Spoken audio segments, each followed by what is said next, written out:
How about that?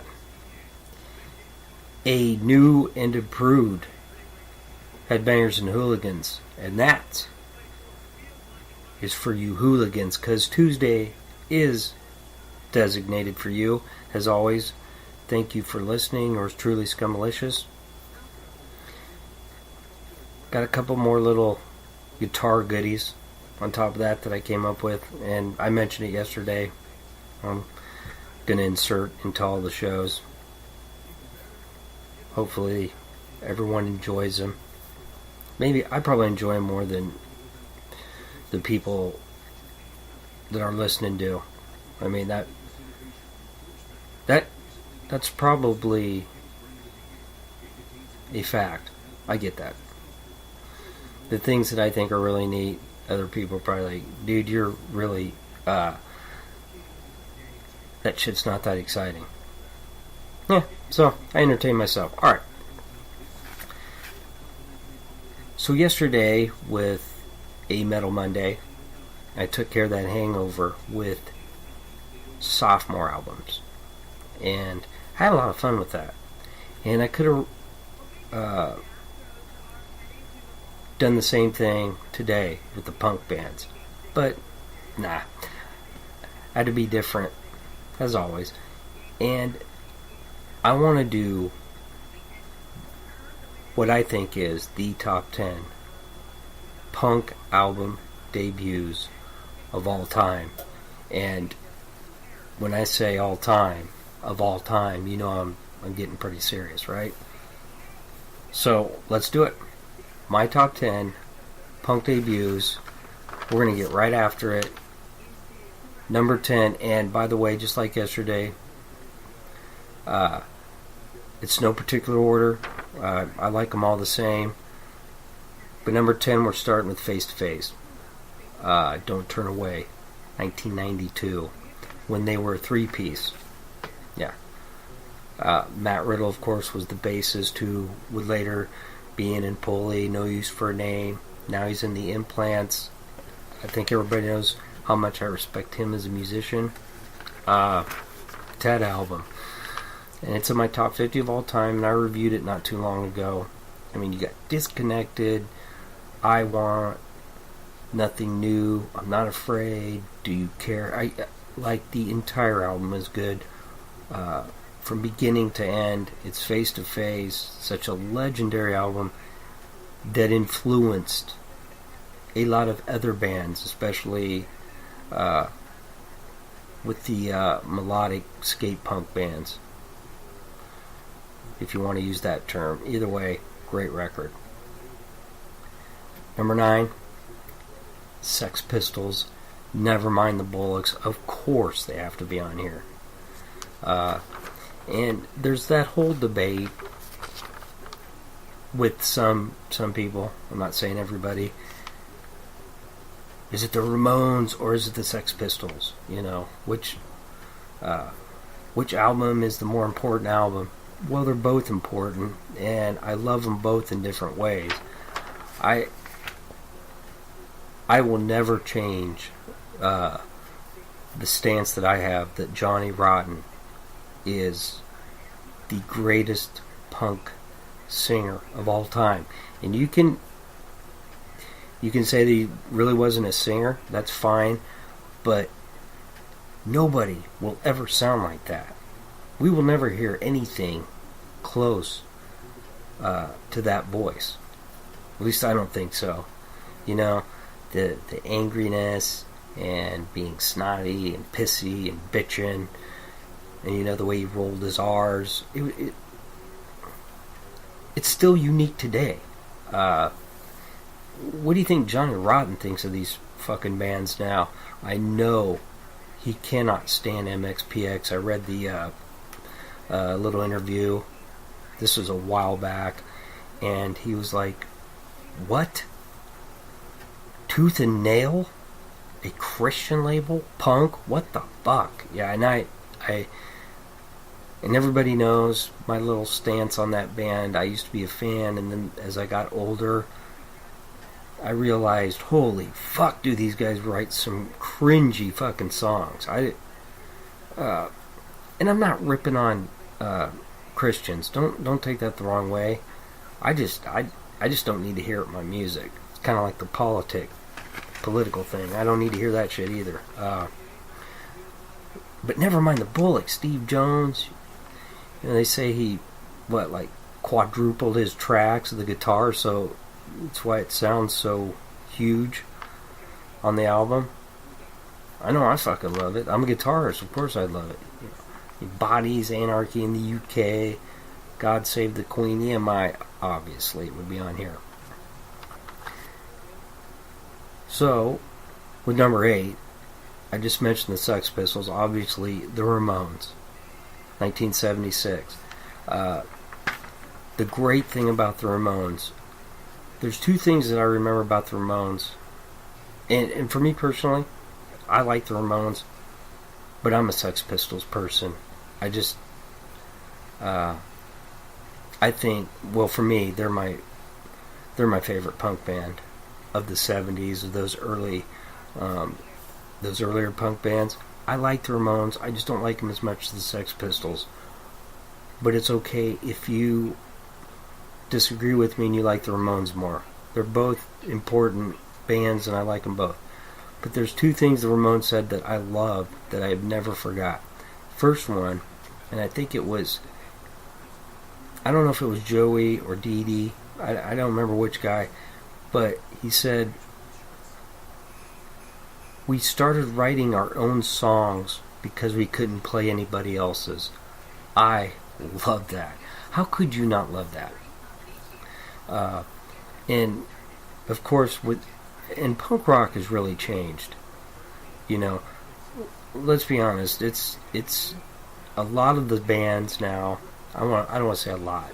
Some of the bands, they're not punk anymore. I mean, they're really technical and, you know, playing all kinds of crazy shit. There's like punk elements in it. But the Ramones are the traditional punk band. 3 chords, you know, you want to sniff some glue, and that's the way it should be. Just fun music that they wrote themselves that they like to play. And then, of course, them also mentioning the greatest invention ever was the guitar tuner, because they couldn't fucking stand it when they would see legendary guitarists like Eric Clapton and other guys, you know, tune their guitars on stage by ear. And I just loved it when he said, it just pissed me off. Like, fuck you. Why do you got to do that? So, definitely. I mean, that just those two statements alone would have to make you respect the Ramones. Gotta love that. Alright. Oscar. That's right. We're talking 1999, and you know, it's almost, is it a bromance? Is that what they call it? Devin Williams. Let's see, Devin Williams is like, God, this is bad. Like, I think I'm like 10, 11 years older than him. But, you know, I always, you know, talk about him so much. He's probably like, man, this guy's a fucking weirdo. Do you hear him? Do you hear him talk about me? He just talks about how awesome I am. What's up with this dude? Anyway, but his voice, how many times have you heard me talk about his voice? Just because it's like Johnny Rotten. You know, it stands out. It's different. It's unique. And I loved it that he was pissed off. I like that. You know, and that first album, I love them both. Treatment 5 and Idol Will Kill. I was gonna say something, but I'm not now. I don't want to give it away. But both of those albums are so incredible. This first one, I'm telling you, because I'd heard a couple of the songs on a couple compilation albums. I'd heard All Right, and I heard Lucky, and then finally I bought Treatment 5. The day I got that CD, I'm telling you, I listened to that 20 times. I just couldn't stop listening. Every fucking song was good. I'm like, man, this kid's like, what, 18, 19? And he's writing these songs like this. They're just amazing. And what an album. Shit Face. Great song titles, too, by the way. Asshole. Fuck Me. I mean, you can't beat songs like that, right? I mean, that's what I think anyway. And honestly, that's all that really matters, right? Oscar, what a band. Number 6, Nerf Herder. From 1997, we're talking the debut. The band that I kind of discovered out of nowhere.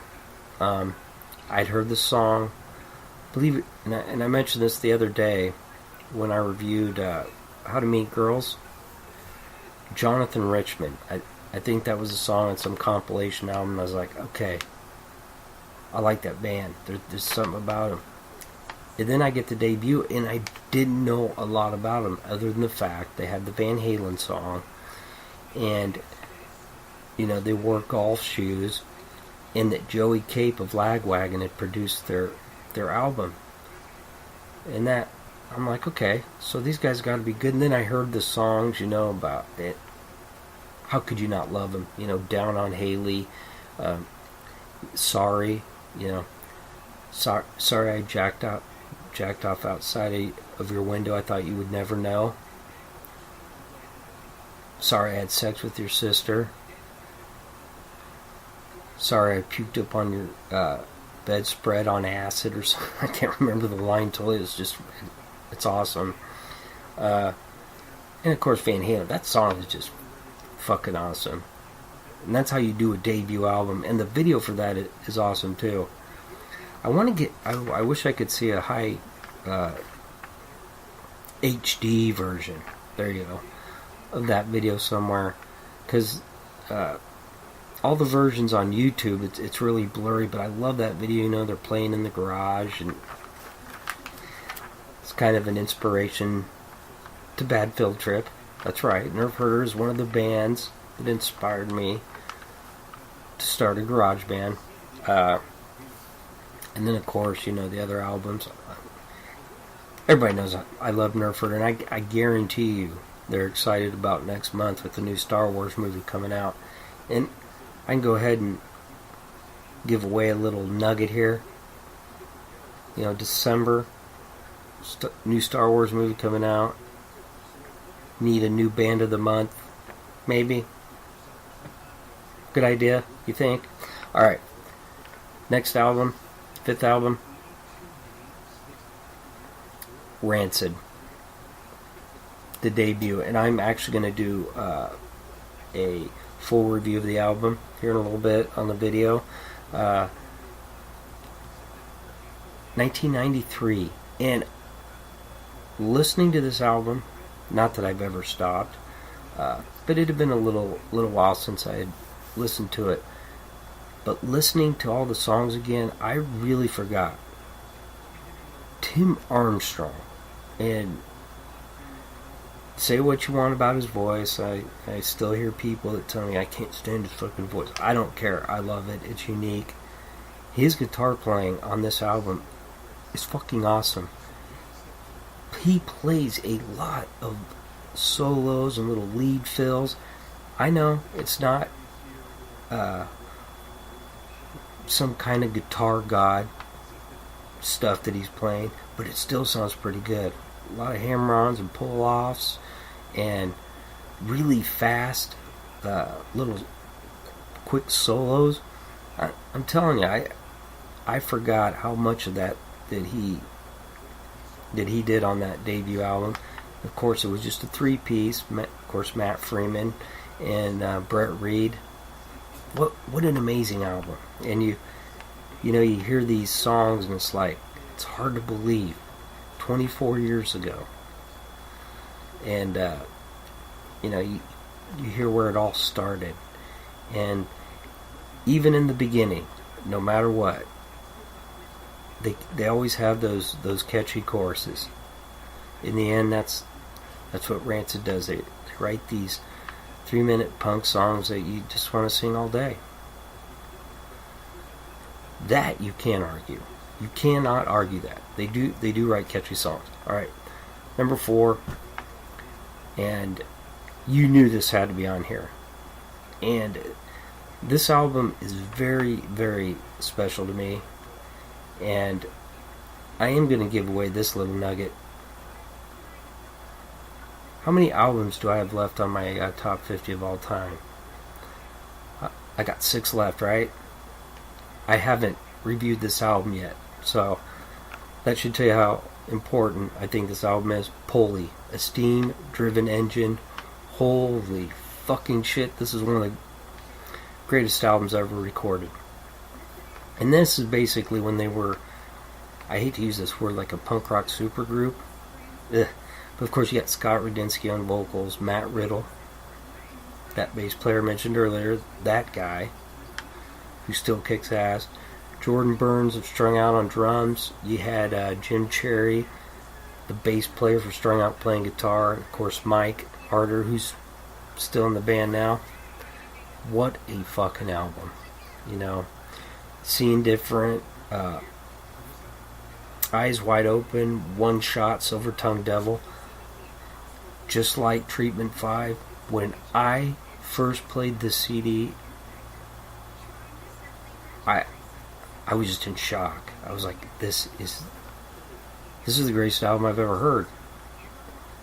And this is after I discovered Gore and everything else, Monkey Pup, Murphy's Law. I'm telling you, this is really the CD that changed everything for me. You know, and I talked about Nerf Herder, but like, Pulley's like, okay, no, I do. I want to start a band. I want to start a record label. All that stupid shit that I used to say. God, I want to have my own record label, and I'm gonna have 50 bands on it. And, oh, boy, record labels, the music industry. How much has it fucking changed? Either way, great debut.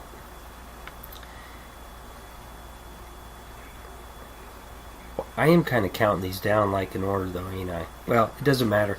I love them all the same. Either way, number 3, Diesel Boy, Cock Rock. Now, Diesel Boy is a band that I really haven't talked about very much, and I should have. God, I love this band. You want a good laugh? You listen to Diesel Boy, and how can you not love the album title, Cock Rock? Now, on their second album, they have a song called Cock Rock that is one of the greatest songs ever written, and it's about I know metal is dead, but I want to bang my head. It's a perfect song for somebody like me that loved metal, but discovered punk music too, and you can love them both the same, even though, you know, there's those people, oh, I've always been punk rock. No, you haven't. Shut the fuck up. Especially here in the Midwest, in Iowa. I've always been punk. Oh, really? You have? Yeah. When? Well, since 94 when Dookie came out. Okay, now you're being honest. Anyway, you know, Titty Twister, great song. Bossa Nova, Saving the World, the lead track, good song. You know what? Diesel Boy is a band that in 2018 I'm going to talk about a lot more. That's a guarantee. How about that? Alright. Number 2. Oh, these next two. God, I love all these fucking albums. Who am I kidding? Like every album. Oh, this is a special one. Oh, this one here, I'm telling you. It's like I say the same shit over and over. Murphy's Law, the debut, Jimmy Gestapo, Sit at Home and Rot, Sit at Home and Rot, Fun, Beer. This is so funny. I tell you, the song Beer, these lines right here. Why don't you drink fucking beer? What's the matter? Are you queer? Can you imagine somebody singing a song like that? Oh my God. He hates gays. And you know, they just, everything's blown out of context. No, he doesn't. I mean, but, Care Bear, Crucial Barbecue. I mean, Murphy's Law. You know, I said Diesel Boy, Murphy's Law.